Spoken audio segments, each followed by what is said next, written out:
મિત્રો લઈએ આપણે પોલિમરાઇઝેશન્સ એની અંદર યોગસેલ પોલિમરાઇઝેશન કે જેનું બીજું નામ છે શૃંખલા વૃદ્ધિ પોલિમરાઇઝેશન.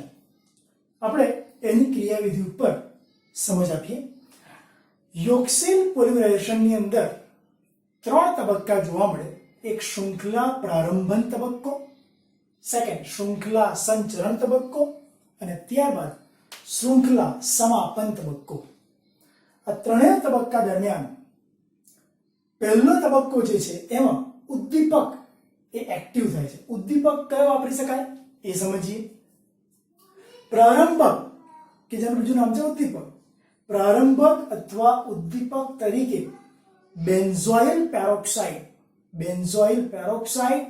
અથવા એસિટાઇલ પેરોક્સાઇડ અથવા તૃતીયક બ્યુટાઇલ પેરોક્સાઇડ નો ઉપયોગ થાય. એની હાજરીમાં મુક્ત મૂલક યોગસેલ પોલિમરાઇઝેશન શરૂ થાય છે. ફરી એકવાર, પ્રારંભન એટલે કે ઉદ્દીપક. પ્રારંભન ઉદ્દીપક તરીકે બેન્ઝોઇલ પેરોક્સાઇડ, એસિટાઇલ પેરોક્સાઇડ અને તૃતીયક બ્યુટાઇલ પેરોક્સાઇડ જેવા પદાર્થોની હાજરીમાં મુક્ત મૂલક યોગસેલ પોલિમરાઇઝેશન થાય છે. એમાં પહેલો તબક્કો શૃંખલા પ્રારંભન તબક્કો. મિત્રો પહેલી વાત આવશે આ બેન્ઝોઇલ પેરોક્સાઇડનું સ્ટ્રક્ચર. C6H5CO. C જોડે પહેલો O દ્વિબંધી જોડાયેલો છે, બીજો O સિંગલ બોન્ડથી, ફરી સિંગલ બોન્ડ, ફરી C જોડે O ડબલ બોન્ડ અને C6H5. મતલબ કે C6H5CO પછી OCO C6H5 જેને કહેવાય C6H5. આવી રીતે લખી શકાય C6H5CO twice O2. આને કહેવાય બેન્ઝોઇલ પેરોક્સાઇડ ઉદ્દીપક. બેન્ઝોઇલ પેરોક્સાઇડ ઉદ્દીપકનું પ્રકાશની હાજરીમાં સહેજ ગરમીથી વિઘટન થાય તો સમભાગી વિભાજન જોવા મળે. મિત્રો સમભાગી વિભાજન મતલબ શું? બંને પરમાણુઓ પોતપોતાના એક ઇલેક્ટ્રોન મેળવીને છૂટો પડે. ધેટ ઇઝ કોલ્ડ સમભાગી વિભાજન. અહીંયા બેન્ઝોઇલ પેરોક્સાઇડ ઘટકનું સમભાગી વિભાજન થાય ત્યારે આપણને એક મુક્ત મૂલક મળે. એટલે અહીંયા એક ઓક્સિજન પોતાના ભાગનો એક ઇલેક્ટ્રોન અને અહીંયા એક ઓક્સિજન પોતાના ભાગનો એક ઇલેક્ટ્રોન મેળવીને છૂટો પડશે. આ પદાર્થ બન્યો. હવે આ મુક્ત મૂલકમાંથી કાર્બન ડાયોક્સાઇડનો અણુ રિમૂવ થાય, દૂર થઈ જાય. હવે આ મુક્ત મૂલકમાંથી કાર્બન ડાયોક્સાઇડ દૂર થઈ જાય તો આપણને મળે ફિનાઇલ મુક્ત મૂલક.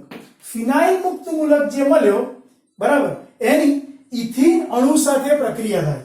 મતલબ કે ઇથિનમાં જે પાય બનશે એની જોડે પ્રક્રિયા થાય. અહીંયા તમે જોઈ શકો છો, હું લખું છું ઇથિન મોનોમર. જ્યારે ફિનાઇલ મુક્ત મૂલકની ઇથિન મોનોમર સાથે પ્રક્રિયા થાય તો આ મુક્ત મૂલક ઇથિનના પાય બંધ જોડે પ્રક્રિયા કરશે અને પાય બંધને તોડશે. આથી ફિનાઇલ ઇથિન મુક્ત મૂલક પ્રાપ્ત થશે. ફિનાઇલ ઇથિન મુક્ત મૂલક બની ગયો. આ પ્રોસેસ શૃંખલા પ્રારંભન તબક્કો તરીકે ઓળખાય છે. મિત્રો ફરીથી, બેન્ઝોઇલ પેરોક્સાઇડનું પ્રકાશની હાજરીમાં સહેજ ઊંચા તાપમાને ગરમ કરવાથી, બરાબર, મુક્ત મૂલક ફિનાઇલ મુક્ત મૂલક બને છે. કેવી રીતે? બેન્ઝોઇલ પેરોક્સાઇડને સહેજ ઊંચા તાપમાને ગરમ કરવામાં આવે તો પ્રકાશની હાજરીમાં એક મુક્ત મૂલક પ્રાપ્ત થાય, જેમાંથી કાર્બન ડાયોક્સાઇડનો અણુ નીકળી જાય. આથી ફિનાઇલ મુક્ત મૂલક તૈયાર થાય. આ ફિનાઇલ મુક્ત મૂલક, બરાબર, એની ઇથિન મોનોમર સાથે પ્રક્રિયા કરવામાં આવે. ફિનાઇલ મુક્ત મૂલકની ઇથિન મોનોમર સાથે પ્રક્રિયા કરવામાં આવે તો શું બને? ફિનાઇલ ઇથિન મુક્ત મૂલક બને. આ ફિનાઇલ ઇથિન મુક્ત મૂલક બન્યો. કેવી રીતે બન્યો? ફિનાઇલ મુક્ત મૂલક જ્યારે ઇથિન સાથે પ્રક્રિયા કરે તો ઇથિનના પાય બંધને, કેમ કે આ બે બંધ આવવાના, કાર્બન કાર્બન વચ્ચે બે બંધ આવે, એક સિગ્મા અને એક પાય, તો તો પાઈ બંધનું ખંડન કરીને આ ફિનાઇલ મુક્ત મૂલક ઇથિન મોનોમર સાથે એક ફિનાઇલ ઇથિન મુક્ત મૂલક બનાવશે. તો બેન્ઝોઇલ પેરોક્સાઇડમાંથી ફિનાઇલ ઇથિન મુક્ત મૂલક બનવાની આ પ્રક્રિયા શૃંખલા પ્રારંભન તબક્કા તરીકે ઓળખાય છે. હવે આ શૃંખલા પ્રારંભન તબક્કા બાદ ફિનાઇલ ઇથિન મુક્ત મૂલક એ અસંખ્ય ઇથિન અણુઓ સાથે પ્રક્રિયા કરશે ત્યારે શૃંખલા સંચરણ તબક્કો જોવા મળશે. હું લખું છું અહીંયા ફિનાઇલ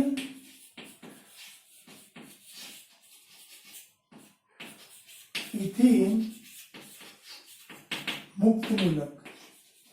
ફિનાઇલ ઇથિન મુક્ત મૂલક એ ફિનાઇલ ઇથિન મુક્ત મૂલક અસંખ્ય ઇથિન અણુઓ સાથે જોડાઈને મોટા કદનો, કેમ આવું લખ્યું મોટા કદનો?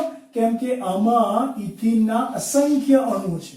ફિનાઇલ ઇથિન મુક્ત મૂલક ઇથિન અણુઓના અસંખ્ય અણુઓ સાથે જોડાય છે અને એક નવા તથા મોટા કદનો, નવો અને મોટા કદનો મુક્ત મૂલક તૈયાર કરે છે.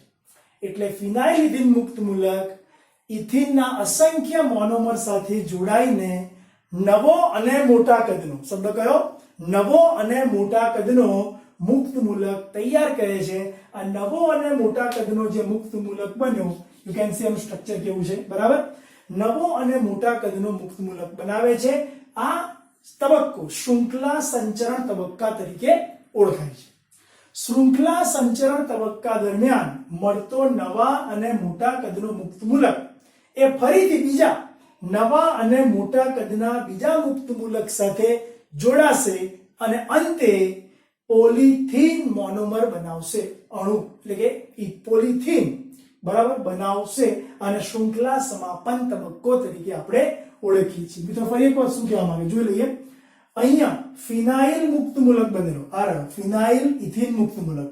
આ ફિનાઇલ ઇથિન મુક્ત મૂલક ફરીથી ઇથિન સાથે જોડાય અને નવો અને મોટા કદનો મુક્ત મૂલક બનાવે. આ નવા અને મોટા કદના મુક્ત મૂલકો એકબીજા સાથે, નવા અને મોટા કદના મુક્ત મૂલકો આવા એકબીજા સાથે જોડાઈને પોલિથીન અણુ બનાવશે. યુ કેન સી અહીંયા અને અહીંયા આ જે અને આ જગ્યાએ બંધ બનશે, આથી આખી ચેન ખુલી જશે જેથી તમને પોલિથીન, બરાબર, જોવા મળશે. ટૂંકમાં શૃંખલા સમાપન તબક્કા દરમિયાન મોટા કદનો મુક્ત મૂલક, નવો અને મોટા કદનો મુક્ત મૂલક એ બીજા નવા અને મોટા કદના મુક્ત મૂલક સાથે યોક્સેલ પ્રક્રિયાથી જોડાઈ યોક્સેલ પ્રકારનો પોલિથીન અણુ બનાવે છે, જે બૃહદ અણુ એટલે કે મોટા કદનો અણુ એટલે કે પોલિમર તરીકે ઓળખાય છે. તો મિત્રો અહીંયા આપણે કરીશું, અહીંયા આપણે યોક્સેલ પોલિમરાઇઝેશનની ક્રિયાવિધિ અને એની અંદર ઉદ્દીપક એટલે કે પ્રારંભક તરીકે શું લીધું? પ્રારંભક તરીકે અહીંયા બેન્ઝોઇલ પેરોક્સાઇડ વાપરી શકાય, કાં તો એસિટાઇલ પેરોક્સાઇડ વાપરી શકાય, કાં તો તૃતીયક બ્યુટાઇલ પેરોક્સાઇડનો ઉપયોગ કરી યોક્સેલ પોલિમરાઇઝેશન પ્રક્રિયા કરી શકાય. એમાં 3 તબક્કાનો સમાવેશ થાય. શૃંખલા પ્રારંભન તબક્કો જેમાં ફિનાઇલ ઇથિન મુક્ત મૂલક બને. સેકન્ડ, શૃંખલા સંચરણ તબક્કો જેમાં નવા અને મોટા કદનો મુક્ત મૂલક બને. અને ત્રીજો, શૃંખલા સમાપન તબક્કો જેમાં નવા અને મોટા કદના મુક્ત મૂલકો એકબીજા સાથે જોડાઈને પોલિમર બનાવે છે. એ તબક્કો જેને શૃંખલા સમાપન તબક્કો આપણે કહીએ છીએ. મિત્રો આવી રીતે તમે પોલિમર બનાવી શકો. કઈ પ્રોસેસથી? યોક્સેલ પોલિમરાઇઝેશન પ્રક્રિયાથી. મિત્રો યોક્સેલ પોલિમરાઇઝેશન પ્રક્રિયાનું બીજું નામ પણ છે શૃંખલા વૃદ્ધિ પોલિમરાઇઝેશન. શૃંખલા વૃદ્ધિ પોલિમરાઇઝેશન. ઓકે,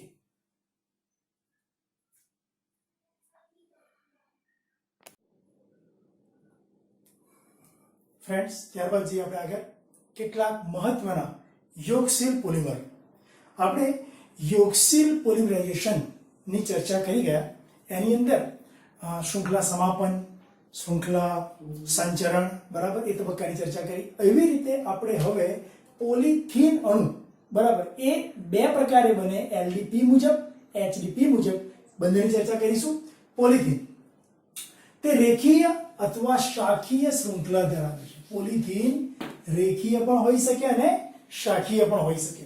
જો શાખીય હોય તો તે એલડીપી પ્રકારનો કહેવાય અને રેખીય હોય તો તે એચડીપી પ્રકારનો કહેવાય. આપણે જોઈએ પોલિથીન તેને ગરમ કરતા નરમ બને, અને ઠંડુ પાડતા તે મૂળ સ્થિતિ મતલબ સખત બનવાની ક્ષમતા ધરાવે. તેને ગરમ કરતા નરમ બને અને ઠંડુ પાડતા સખત બનવાની ક્ષમતા ધરાવે છે એ પોલિથીન થર્મોપ્લાસ્ટિક પ્રકારનો પોલિમર છે. મિત્રો શબ્દની અંદર જ આવી જાય થર્મોપ્લાસ્ટિકનો મતલબ જે પોલિમરને ગરમ કરતા નરમ બને એ થર્મોપ્લાસ્ટિક કહેવાય. થર્મોસેટિંગમાં કેવું આવી શકે? જે પોલિમરને ગરમ કરતા નરમ ન બને એ થર્મોસેટિંગ પોલિમર કહેવાય. મિત્રો અહીંયા તમારો પોલિથીન થર્મોપ્લાસ્ટિક પ્રકારનો પોલિમર છે. હવે આ થર્મોપ્લાસ્ટિક પ્રકારના પોલિથીન પોલિમર એ જનરલી બે રીતના હોય. એક એલડીપી લો ડેન્સિટી પોલિમર એટલે નિમ્ન ઘનતા પોલિમર, અને કયો છે? પોલિથીન પ્રકારનો. એટલે આપણે નામ બનાવ્યું લો ડેન્સિટી પોલિથીન પોલિમર. અને પેલો હાઈ ડેન્સિટી પોલિથીન પોલિમર મતલબ કે એચડીપી ઉચ્ચ ઘનતા પોલિથીન. ચલો અહીંયા ઇથિનના અસંખ્ય અણુઓ, આ કોણ છે? ઇથિન.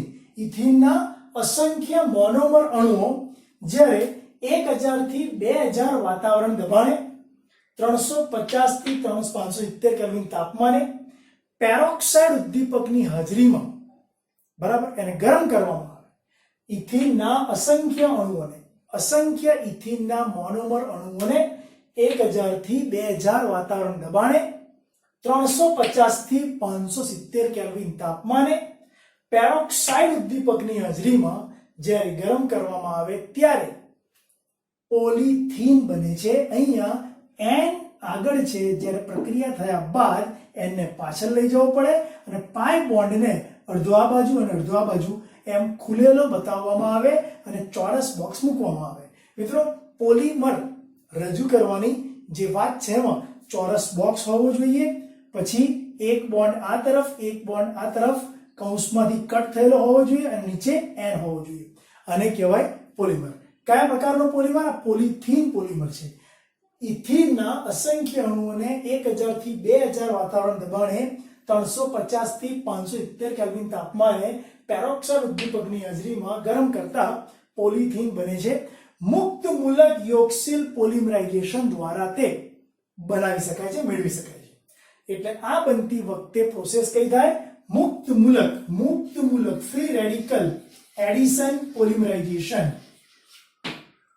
તે શાખાયુક્ત બંધારણ ધરાવે છે. મિત્રો અહીં તમે જોઈ શકો છો આ પોલિમરની ચેઇનમાં વચ્ચેથી એક શાખા છે, અહીંયા પણ શાખા, તે શાખાયુક્ત બંધારણ ધરાવે છે. તે નિષ્ક્રિય છે અને લચીલું છે. મિત્રો મોટા ભાગના પોલિમર એ કેમિકલી રાસાયણિક દ્રષ્ટિએ નિષ્ક્રિય છે, તેમજ તે લચીલું છે, ફ્લેક્સિબલ છે. આ મટીરીયલ કેવું છે? વળી શકે એવું છે, ફ્લેક્સિબલ. તે નિષ્ક્રિય છે, લચીલું છે, વિદ્યુતનું મંદ વાહક છે. બરાબર. અને ઉપયોગોની વાત કરીએ તો રમકડા, બોટલો,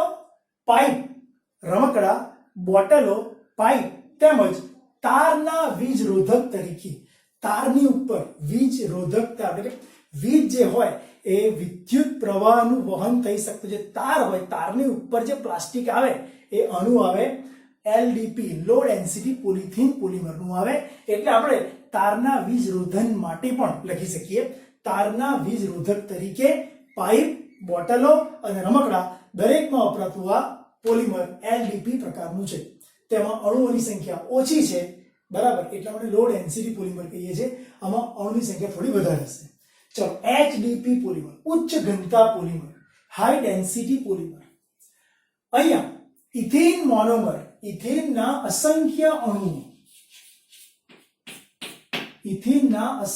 અણુઓ વચ્ચે 6 થી 7 વાતાવરણ દબાણે, 333 થી 343 કેલ્વિન તાપમાને જ્યારે ઝિંગલર નાટા ઉદ્દીપકની હાજરીમાં ગરમ કરવામાં આવે. મિત્રો ઝિંગલર નાટા શું છે? ટ્રાય ઇથાઇલ એલ્યુમિનિયમ અને ટિટેનિયમ ક્લોરાઇડનું મિશ્રણ ઝિંગલર નાટા ઉદ્દીપક કહેવાય. ફરીથી ટ્રાય ઇથાઇલ એલ્યુમિનિયમ અને ટિટેનિયમ ક્લોરાઇડ TiCl3 અથવા TiCl4, ટ્રાય ઇથાઇલ એલ્યુમિનિયમ વત્તા TiCl3 કે TiCl4 બંને તમારા ટિટેનિયમ ક્લોરાઇડ થયા. એ TiCl4 અને ટ્રાઇથાઇલ એલ્યુમિનિયમનું મિક્સચર ઝિંગલર નાટા કહેવાય. અને આ ઝિંગલર નાટા ઉદ્દીપકની હાજરીમાં જ્યારે ઇથિનના અણુઓ 6 થી 7 વાતાવરણ દબાણે 333 થી 343 કેલ્વિન તાપમાને જ્યારે ગરમ કરવામાં આવે તો પોલિથીન પ્રકારનો પોલિમર બને છે. આ પોલિથીન તૈયાર થઈ ગયો મિત્રો. પોલિથીન ખરો પણ કયો? LDP કે HDP? HDP. ઓકે, તો LDP ની અંદર તમે પેરોક્સાઇડ ઉદ્દીપક વાપર્યું હતું. LDP માં પેરોક્સાઇડ ઉદ્દીપક વાપર્યો હતો અને HDP માં તમે ઝિંગલર નાટા ઉદ્દીપકનો યુઝ કર્યો. એ વસ્તુ ખાસ યાદ રાખવાની, MCQ લેવલના ક્વેશ્ચનમાં આવી શકે. ચલો મિત્રો, તેના અણુઓ નજીક ગીચ ગોઠવણી ધરાવે. તેના અણુઓ, તેમાં અણુઓ એ નજીક ગીચ ગોઠવણી ધરાવે છે, માટે તે હાઈ ડેન્સિટી ઉચ્ચ ઘનતા પોલિમર તરીકે ઓળખાય છે. તેનું બંધારણ એ રેખીય છે. અહીંયા આપણે હમણાં જોઈ ગયા LDP નું બંધારણ કેવું હતું? શાખીય હતું. જ્યારે HDP નું બંધારણ કેવું છે? રેખીય છે. તેમાં શાખાઓ જોવા મળતી નથી. આ પોલિમર પણ રાસાયણિક દ્રષ્ટિએ નિષ્ક્રિય છે. તે વધારે મજબૂત અને સખત છે. આના એકમ કરતા આના એકમ મજબૂત અને સખત છે. તે મજબૂત અને સખત છે. ઉપયોગોમાં બાલદી, કચરાપેટી, બોટલો અને પાઇપ. બાલદી, કચરાપેટી, બોટલો અને પાઇપના ઉત્પાદનમાં HDP નો ઉપયોગ થાય. મિત્રો કમ્પેરિઝન કરીએ તો ખબર પડે. અહીંયા ઇથિનના અણુઓ વચ્ચે 1000 થી 2000 વાતાવરણ દબાણે પ્રક્રિયા થઈ. અહીંયા 6 થી 7 વાતાવરણ દબાણે પ્રક્રિયા થઈ. અહીંયા 300 થી 350 થી 570 કેલ્વિન તાપમાને પ્રક્રિયા થાય. અહીંયા 333 થી 343 કેલ્વિન તાપમાને પ્રક્રિયા થાય. અહીંયા પેરોક્સાઇડ ઉદ્દીપક વપરાય. અહીંયા ઝિંગલર નાટા વપરાય. અહીંયા શાખાયુક્ત બંધારણ છે અને આ બાજુ રેખીય બંધારણ છે. બીજું, તે લચીલું છે, તે અહીંયા સખત છે. ઉપરાંત ઉપયોગમાં રમકડા, બોટલોની ઉત્પાદનમાં વપરાય અને અહીંયા કચરાપેટી, બાલદી જેવા પદાર્થો, જેવા સાધનોની બનાવટમાં વપરાય. તેમજ LDPમાં અણુઓની ઘનતા કેવી? ઓછી. અહીંયા ઘનતા વધારે. તો મિત્રો આ રીતે તમે પોલિથીનની ચર્ચા કરી. કેટલાક મહત્વના પોલિમર, એમાં તમે અત્યારે એક ચર્ચા કરી. કઈ? પોલિથીનની. ઓકે,